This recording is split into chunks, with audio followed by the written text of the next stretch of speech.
Bienvenidos al, el estudio 11 del libro de Hebreos. Y vamos a estar mirando a capítulo 10 de Hebreos, versículos 1 al 18 hoy. Ahora, tengo una historia y una lectura que he encontrado en mis estudios para este capítulo que quiero compartir, pero por supuesto todo está en inglés, yo voy a estar tratando de traducirlo lo mejor posible. Vamos a ver cómo sale, pero quiero comenzar con una historia que leí, que fue dicho por un pastor en California años atrás, de su niñez cuando vivía en Dakota del Norte. El estado de los Estados Unidos, Dakota del Norte. Y ahí él recuerda cuando era niño, algunas noches a la distancia veía una luz. Y la luz era fuego ahí en el campo, a la distancia. Y él recuerda ver ese fuego cuando era niño. Pero él dijo, eso me hace recordar cómo era para los pioneros. Era un peligro grande. Esos fuegos que venían, el viento los llevaba rápido a grandes distancias. Y para los pioneros, cuando ellos veían en Dakota del Norte, cuando veían este fuego a la distancia con el viento viniendo en su dirección, no tenían refugio. Y lo que ellos hacían para sobrevivirlo era daban la vuelta y atrás de ellos prendían un fuego. Y el mismo viento que estaba trayendo el otro fuego llevó este fuego para allá, para atrás de ellos. Y cuando llegaba a un punto cuando había quemado toda una área detrás de ellos, ellos cruzaron a la parte que estaba quemada, a la zona quemada. Ahí, esperando y parados ahí, esperando el fuego que venía. Y cuando el fuego que venía llegaba a donde se había quemado todo, se apagaba, porque no había nada para quemar. Y para el fuego continuar necesitaba algo para quemar y no había nada.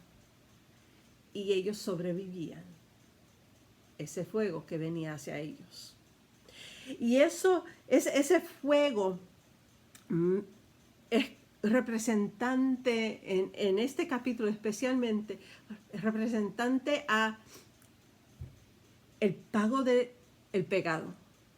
Nosotros vivimos nuestras vidas y a la distancia vemos que habrá un momento, un día, cuando vamos a tener que, ¿qué es la palabra que les quiero? Tenemos que contestar por nuestros pecados.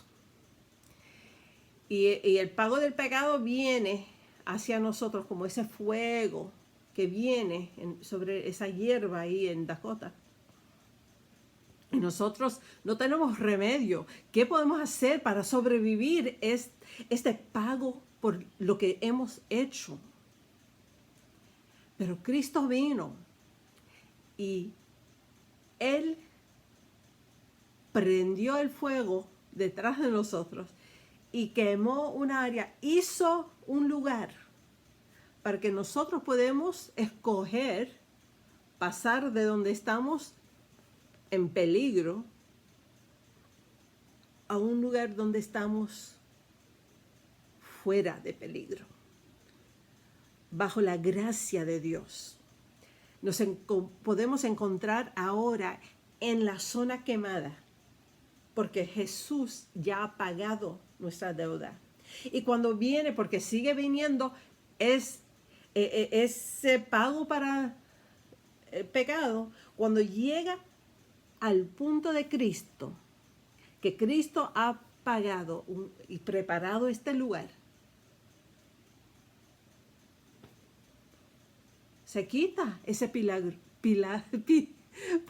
peligro. Hoy ese peligro para nosotros ya no tenemos, porque Cristo ha preparado una zona para nosotros estar salvos del pago por nuestros pecados.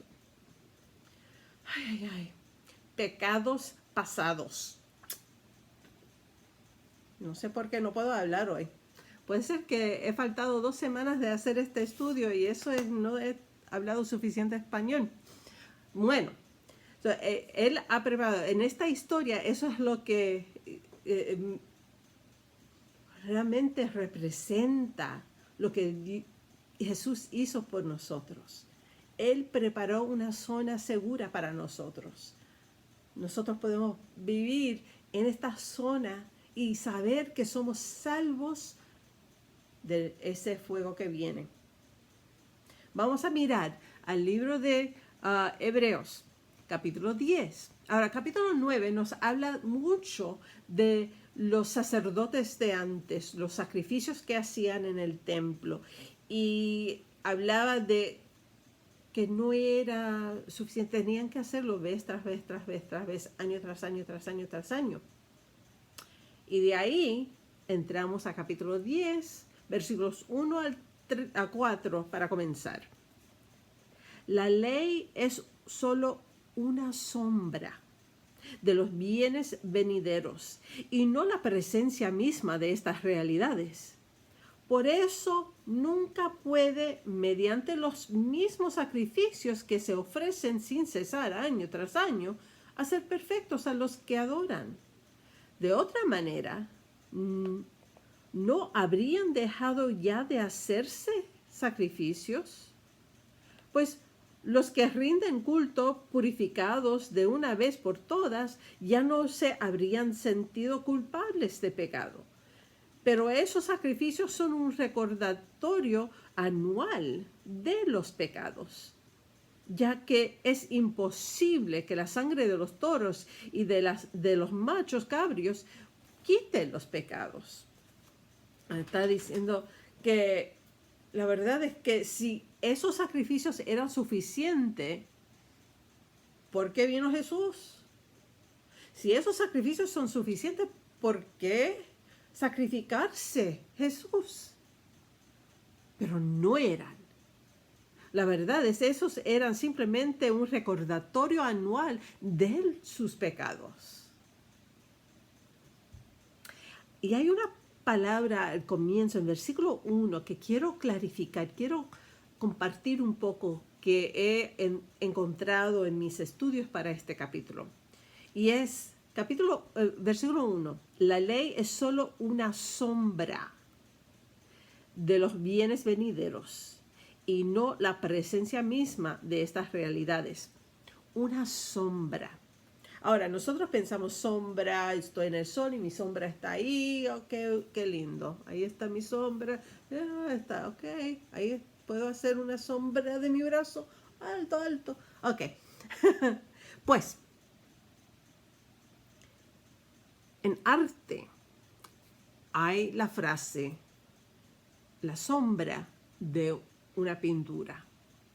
La sombra es cuando el artista que va a pintar algo, como Michelangelo o Leonardo da Vinci, están preparando donde van a pintar, cualquiera que sea el material, sea madera, pared, lo que sea. Lo que ellos hacen, los que hicieron, es, no sé si los artistas hoy en día lo llaman una sombra, pero mi hermano y mi prima son artistas y yo sé que ellos hacen un poco de dibujo, un dibujo pequeño, aquí y allá, la cara va a estar por aquí, la cabeza ahí, el niño aquí y un árbol por aquí, y hacen un dibujo pequeño para saber dónde va a ser las cosas en la obra final. Pues aquí está diciendo la Biblia que la antigua forma de hacer con los sacerdotes y los sacrificios anualmente y todos los días y todo el tiempo Eso era una sombra, un dibujito de cómo iban a hacer las cosas, dónde iban a ponerse las cosas. Una sombra de lo que venía. Y cuando Cristo vino, Él era el pintor que lo llenó completo. Y es una bella pintura que es perfecta. Y ay, qué linda se mira. Ay, qué lindo es ese cuadro. Pero te digo, ese cuadro, tan bello que es, tanto que podemos mirar, todavía es una pintura de la realidad. La persona que está ahí sentado o la fruta que está aquí en la mesa, sobre la mesa, es un cuadro todavía, es un magnífico, perfecto, bello. Pero la realidad lo vamos a encontrar en el cielo con Dios. Pero cuando viene a el hecho de cuál sacrificio es el más representante, el más que nos puede llevar al lugar de Dios, es la pintura final, no el dibujito, la sombra debajo de la pintura. Los sacrificios de antes, los sacrificios de Moisés, de Aarón, durante el tiempo de David, durante todo ese tiempo, era una sombra de lo que venía en Cristo. Y Cristo completó el dibujo para que podíamos ver completamente todo lo que se necesitaba para ser salvo. Quería compartir contigo, porque eso es lo que el autor significa cuando habla de una sombra. Está hablando de un dibujo debajo de una pintura final. Simplemente unas líneas ahí representando dónde va a ser la cosa completa. Pues, vamos a seguir adelante. Versículos 5 al 7 tenemos que mirar porque ahí, como siempre, casi siempre en todos los otros capítulos, hay solamente dos que no toman porciones del Antiguo Testamento, porque recuerdas que este libro, si no ha sido parte de este estudio hasta ahora, este libro fue escrito para judíos que habían escogido a Cristo como Salvador, pero ahora que hay problemas con el gobierno, el imperio romano contra cristianos, estos judíos están pensando de volver atrás a lo que hacían antes y dejar a cristianismo atrás y volver a los sacrificios de sus antepasados. Y este libro fue escrito para asegurar que ellos supieran que no vale volver atrás porque no hay valor en esos sacrificios. Lo vamos a mirar versículos 5 al 7. Viene del libro de Salmos 46 al 8. Por eso, al entrar en el mundo, Cristo dijo: a ti no te complacen sacrificios ni ofrendas. En su lugar, me preparaste un cuerpo. No te agradaron ni holocaustos ni sacrificios por el pecado. Por eso dije: aquí me tienes. Como el libro dice de mí, he venido, oh Dios, a hacer tu voluntad. Aquí vemos, porque muchas veces hay muchos lugares en el libro de Salmos cuando están profetizando el Mesías que viene. Y Jesús está diciendo: aquí estoy. En el lugar de esos sacrificios y ofrendas que no te complacían, en su lugar me preparaste un cuerpo. Me preparaste un cuerpo humano. Pero como esos sacrificios y holocaustos no te agradaban, por eso dije, Jesús diciendo en el pasado: aquí me tienes. He venido, oh Dios, a hacer tu voluntad. Aquí vemos Jesús diciendo, en el Antiguo Testamento va a tener un cuerpo y viene a su voluntad, siguiendo la voluntad de Dios, para hacer la voluntad de Dios, para ser el sacrificio necesario para nosotros, una vez y para siempre. Ahora, este es el otro lugar donde he encontrado información y voy a tener que traducirlo del inglés. Yo lo voy a hacer poco a poco aquí. Diferentes tipos, porque puede ser que tú estás pensando el sacrificio de una vaca, un burro, una vez al año y ya. No, hay diferentes tipos de ofrendas y sacrificios. Hay diferentes tipos de ofrendas que son especificadas por Dios en el Antiguo Testamento. Estos demuestran la necesidad humana y la provisión misericordiosa de Dios. Una ofrenda quemada involucra a un animal macho que es completamente consumido por fuego. El animal fue matado y el sacerdote colectó la sangre para echarla sobre el altar. El quemando la ofrenda simboliza el deseo del el adorador que quiere ser completamente limpio de hechos pecaminosos. La ofrenda de comida o de grano descrito en Levíticas capítulo 2 es similar en propósito de la ofrenda quemada. El grano fue traído al sacerdote que tira una porción en el fuego acompañado con quemando incienso. La ofrenda de paz, que es una comida ritual compartido con Dios, los sacerdotes y muy a menudo otros adoradores, los que vienen a adorar. Un animal, una ofrenda voluntaria de animal, el sacrificio expresa gozo a Dios y fraternidad con otros. Jacob y Labán ofrecieron este tipo de sacrificio cuando hicieron un compromiso uno con el otro. La ofrenda de pecado, también conocido como ofrenda de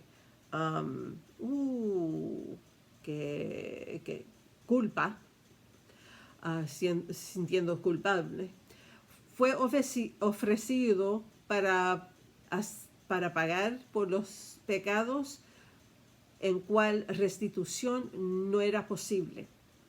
La ofrenda de deuda fue hecho para unas ofensas más pequeñas o no intencionales en cual restitución es posible. ¿Recuerdas todo eso? Todos estos sacrificios para todo tipo de cosas. Y la verdad es que Dios dice, ¿no es suficiente para salvarte? Estás enseñando y estás aprendiendo y dándote cuenta cada vez que haces un sacrificio que tú no mereces mejor.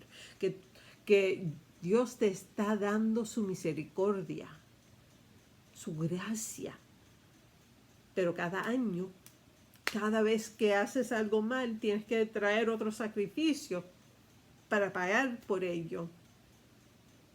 Porque eres culpable y tienes una deuda. Pero Jesús vino para cambiar todo eso. Vamos a seguir en versículos 8 al 10. 8 al 10. Primero dijo, sacrificios y ofrendas, holocaustos y expiaciones no te complacen ni fueron de tu agrado, a pesar que la ley exigía que se ofrecieran.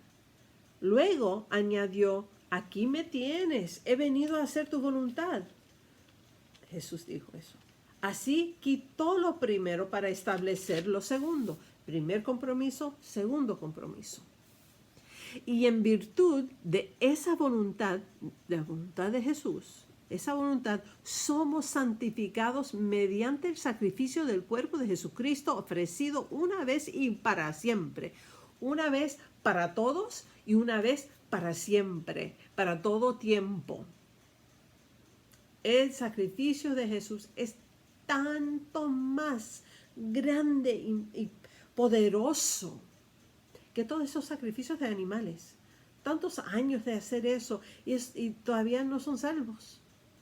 Pero el sacrificio de Jesús, eso paga. Eso paga. Eso para la deuda de tus pecados pasados. Para en su lugar. No puede seguir y tomarte completamente cautivo. Qué bello ese sentido de ser salvos en la zona quemada, esa zona de seguridad que Jesús ha preparado para nosotros, para ti. Vamos a seguir versículos 11 al 14. Todo sacerdote celebra el culto día tras día, ofreciendo repetidas veces los mismos sacrificios que nunca pueden quitar los pecados. Pero este sacerdote, Jesús, después de ofrecer por los pecados un solo sacrificio para siempre, se sentó a la derecha de Dios en espera que sus enemigos sean puestos por estrado de sus pies, porque con un solo sacrificio ha hecho perfectos para siempre a los que están santificando, los que está santificando. Quiero mirar a una parte aquí, porque estamos repitiendo acerca de los otros sacerdotes y punto, pero en versículo 12, pero este sacerdote para siempre se sentó a la derecha de Dios. Paramos ahí. Jesús varias veces en la Biblia nos dice, en el Nuevo Testamento nos dice que Él va, después de morir sobre la cruz, hizo su sacrificio, un solo sacrificio, resucitó y ahora está sentado al lado derecha de Dios Padre. ¿Por qué es que la Biblia lo repite así tantas veces? ¿Por qué? Porque eso es una forma de decir, Él hizo su compromiso, cumplió todo lo que tenía que hacer Él. Él está ahí sentado porque ya ha hecho todo lo que Él vino para hacer nuestro sacrificio, para hacer lo posible nosotros ser santificados bajo la gracia y misericordia de Dios. Y Jesús terminó y ahora está sentado esperando para el fin. Ha hecho su parte. Está esperando para el fin cuando, como dice aquí, espera de que sus enemigos sean puestos por estrado de sus pies. Porque la segunda venida de Jesús, Él viene para eso, para que sus enemigos están bajo su pie. Él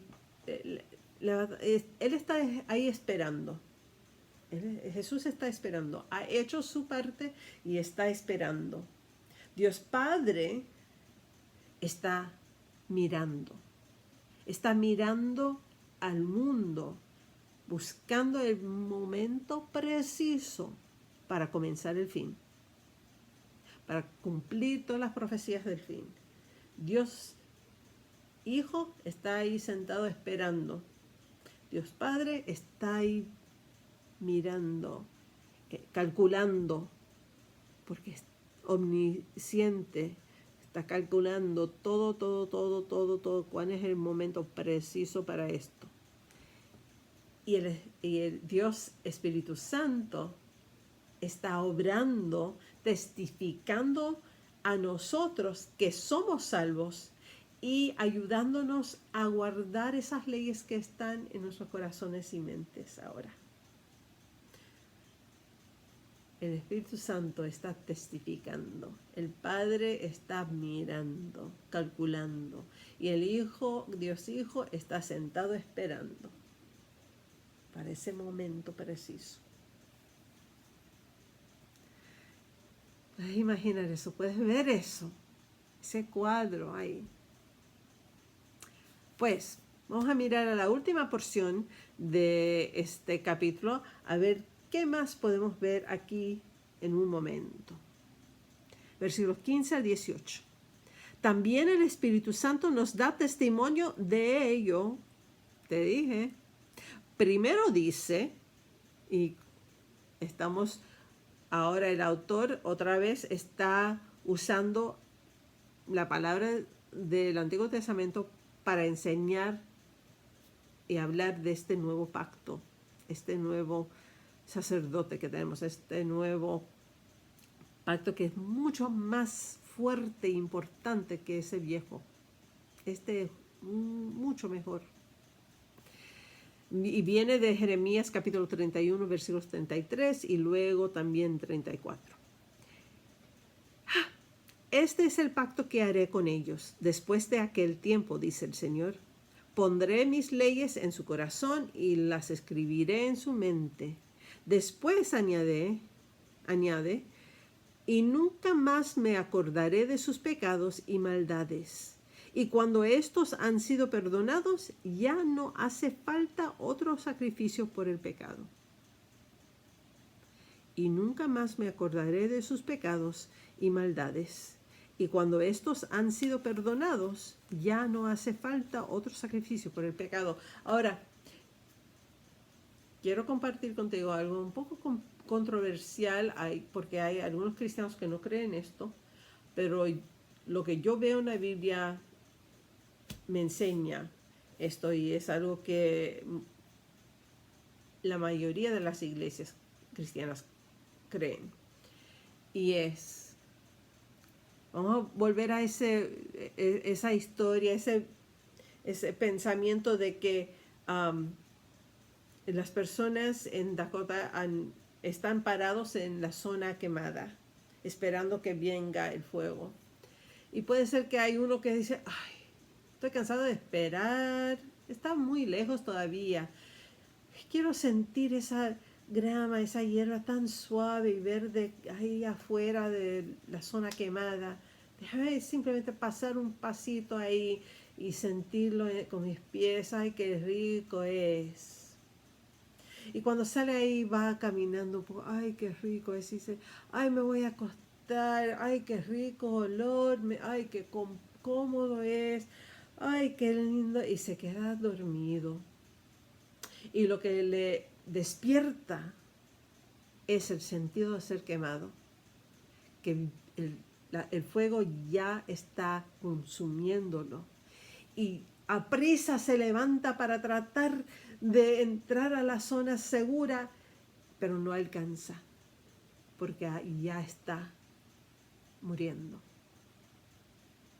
Ya está consumido por el pago del pecado, porque ella escogió salir de la zona segura. El sacrificio fue hecho y la zona está ahí. Y la Biblia nos dice que no hay nadie que te pueda empujar o quitar, sacar, ni alarte de las manos de Dios.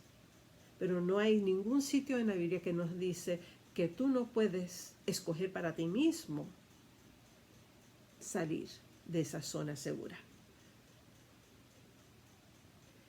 Y cuando sales, puede ser que te encuentras metiéndote más y más y gozándote más y más de estar, ay, qué lindo, qué rico, ay, que tomo una siesta aquí. Y te despiertas demasiado tarde. Tenemos que tener cuidado, hermanos y hermanas, de evitar salir de esa zona segura. Ahora, algo que me encanta de esto es esos últimos dos versículos 17 y 18 me recuerdan de un coro que cantamos mucho de niña. Tuve que ir en Facebook y decir, ok, creo que tengo todas las palabras, pero no estoy segura de las últimas líneas que alguien me puede ayudar con esto. Vamos a mirar esos versículos una vez más. Y nunca más me acordaré de sus pecados y maldades. Y cuando estos han sido perdonados, ya no hace falta otro sacrificio por el pecado. Nunca más me acordaré de sus pecados y maldades. Nunca más me acordaré de sus pecados y maldades. Y el coro va así. Y si lo conoces, cántalo conmigo. No más, Él no los recuerda más. Mis pecados pasados son perdonados, yacen en el fondo de la mar. No más, no me los reprochará. Mis ofensas absueltas obtuve, perdón. Y eso es la verdad para nosotros en esta porción de la Biblia, que no más, Él no nos reprochará, mis pecados pasados ya son perdonados y yacen en el fondo de la mar. Mis ofensas absueltas obtuve perdón. Que eso sea tu historia hoy. Que tú seas seguro que tú has escogido vivir en esa zona segura que Jesús ha preparado para nosotros. Y que cuando entras a ese lugar, que sepas con certidumbre que no más, Él no los reprochará más. De esos pecados pasados ya son perdonados y yacen en el fondo de la mar. Los más profundos ya no existen en los ojos de Dios. Y no tienes que pensar de ellos y sentir mal por ellos ahora, porque son perdonados. Que Dios lo bendiga esta semana, que te guarde y te cuide a ti y a tus seres queridos. Hasta la próxima semana, cuando vamos a terminar capítulo 10 del libro de Hebreos. Dios lo bendiga ricamente.